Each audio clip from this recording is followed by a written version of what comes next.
Mombasa ni jiji la pili kwa ukubwa nchini Kenya, na lango kuu la baharini na kitovu cha shughuli za biashara na utalii.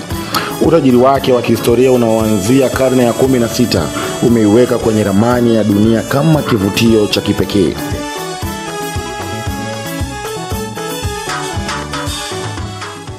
Ngome ya Fort Jesus ni ngome ambayo imejengwa na Wareno mnamo mwaka 1593 kwa lengo la kulinda maslahi yao kibiashara.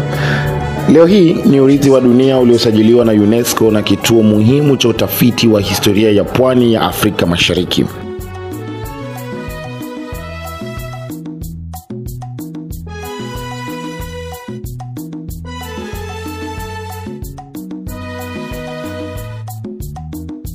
Fukwe za Nyali na Bamburi ni kitovu cha utalii wa mapumziko, zikiwa na hoteli za kimataifa, migahawa ya kisasa na michezo ya baharini kama scuba diving na snorkeling. Kilifi ni mojawapo ya maeneo yanayojulikana kwa utulivu na urembo wa asili. Inapendelewa na watalii wanaotaka kujiondoa katika msongamano wa mijini na kufurahia mazingira tulivu ya bahari. Vituo vikuu vya utalii kuna fukwe za Bofa na Takaungu. Zimejulikana kwa mchanga wake mweupe na maji ya buluu yanayovutia wageni wanaopenda kupumzika na kuogelea. Daraja la Kilifi ni alama ya kihandisi inayounganisha pande mbili za mji, huku kitoa mandhari ya kuvutia ya Kilifi Creek.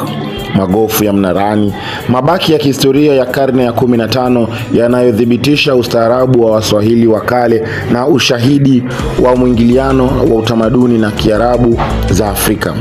Kilifi Creek, eneo maarufu kwa safari za mashua, uvuvi na burudani na kutazama machweo mazuri ya jua.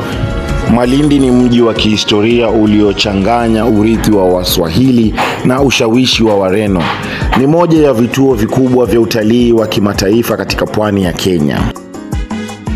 Katika mnara wa Vasco da Gama umeshuhudia historia ndefu ya usafiri wa baharini, ukiwa na kumbukumbu ya safari za upelelezi wa Wareno katika karne ya 15. Hitimisho ni kwamba kwa ujumla Mombasa, Kilifi na Malindi zinawakilisha urithi mkubwa wa kitamaduni na mali asili ya pwani ya Kenya. Vivutio vilivyomo katika maeneo haya vinachangia kwa kiasi kikubwa pato la taifa kupitia sekta ya utalii, ajira na uwekezaji wa kimataifa. Ili kuboresha zaidi sekta hii, ni muhimu kuendelea kulinda mazingira ya pwani, kuhifadhi maeneo ya kihistoria na kukuza utalii endelevu unaoheshimu tamaduni za wenyeji.